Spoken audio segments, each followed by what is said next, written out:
Thank you, Tim. Now at 5, Cranston police say they've had it with a city nightclub in the wake of what happened there this weekend. And tonight they plan to go before the city council to demand something be done about it. The Red Lounge on Dyer Avenue. Now, police tell us one person was stabbed during a fight outside the club early yesterday morning, and 2 other suspects were arrested on weapons charges. And as Eyewitness News reporter Steph Machado tells us, police say this isn't the first time there have been problems at this club. Steph joins us live in Cranston with the latest developments. Cranston City Council will hold a hearing on the nightclub's license tonight after a weekend stabbing that police say happened after about 50 people were involved in a disturbance outside.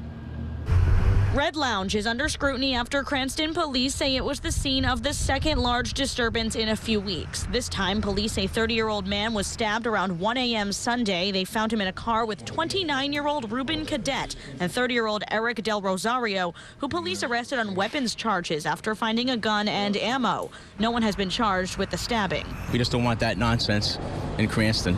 Councilman Richard Santamaria chairs the Safety Services and Licenses Committee that will hold a hearing on Red Lounge tonight. It was already scheduled before the 2 most recent disturbances at the club. Cranston police plan to recommend the maximum sanctions, including closure. Could have become a real tragedy. The council ordered Red Lounge to hire police detail in August. The club appealed to the Department of Business Regulation but lost. Despite that, police say the nightclub did not hire any detail over the weekend when the stabbing happened. I think if he had had the detail, none of this would have happened. Santamaria says when business owners are given a liquor license, they have a responsibility to their patrons and neighborhood. I think they're basically thumbing their nose towards the people who live around them. And as a council, we're just not going to have that.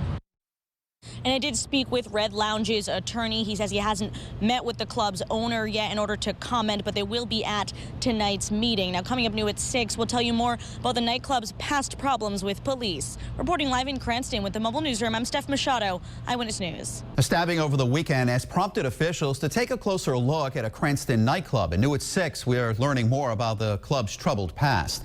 Eyewitness News reporter Steph Machado joins us now live, new at 6.